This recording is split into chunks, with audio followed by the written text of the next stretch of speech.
ಈಗ ರಾಮನಗರದ ಸ್ಟೋರಿಯನ್ನು ನೋಡೋಣ. ಇಲ್ಲಿ ಅಡುಗೆ ಮಾಡುವ ವಿಚಾರಕ್ಕೆ ಪತಿ ಪತ್ನಿಯ ನಡುವೆ ಗಲಾಟೆ ಆಗಿದೆ. ಗಲಾಟೆಗೆ ಯಾವ ಹಂತಕ್ಕೆ ಹೋಗಿದೆ ಅಂತಂದ್ರೆ ತುರಿಯ ಮಣೆಯಿಂದ ಹೊಡೆದು ಹೆಂಡತಿಯನ್ನೇ ಕೊಂದುಬಿಟ್ಟಿದ್ದಾನೆ ಪಾಪಿ ಪತಿ. ಕೋಪದ ಕೈಗೆ ಬುದ್ಧಿ ಕೊಟ್ಟು ತುರಿಯ ಮಣೆ ಅದನ್ನ ಹಿಡ್ಕೊಂಡು ಹೊಡೆದುಬಿಟ್ಟಿದ್ದಾನೆ. ಹೆಂಡತಿ ಸತ್ತೋಗಿದ್ದಾಳೆ. ರಾಮನಗರ ಜಿಲ್ಲೆ ಮಾಗಡಿ ತಾಲೂಕಿನ ಮತ್ತಿಕೆರೆ ಗ್ರಾಮದಲ್ಲಾಗದಂತಹ ಘಟನೆ ಇದು. 65 ವರ್ಷದ ತಿಮ್ಮಮ್ಮ ಮೃತ ಪತ್ನಿ ಅಂತ ಗುರುತಿಸಲಾಗಿದೆ. ಇನ್ನು ರಂಗಯ್ಯ ಕೊಲೆ ಮಾಡಿದ ಪತಿ ಹೆಸರು. ಪತ್ನಿ ಹತ್ಯೆ ಆದಮೇಲೆ ತಿರುಪತಿಗೆ ಎಸ್ಕೇಪ್ ಆಗಿದ್ದಂತೆ ರಂಗಯ್ಯ. ಆತ ಈಗ ಲಾಕ್ ಆಗಿದ್ದಾನೆ.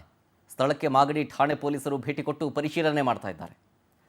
ಅಂದರೆ 75-65 ವಯಸ್ಸು ವೃದ್ಧರು.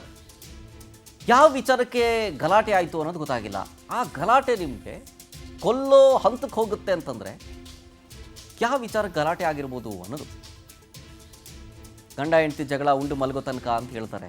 ಸುಖ ಸಂಸಾರ ಸಾಗಿ ಏನಿಲ್ಲ ಅಂತಂದ್ರೂ ಅವ್ರಿಗೆ ಏಜ್ ನೋಡಿದ್ರೆ ಒಂದು 30-35 ವರ್ಷ ಆಗಿರುತ್ತೆ ಮದುವೆ ಆಗಿ.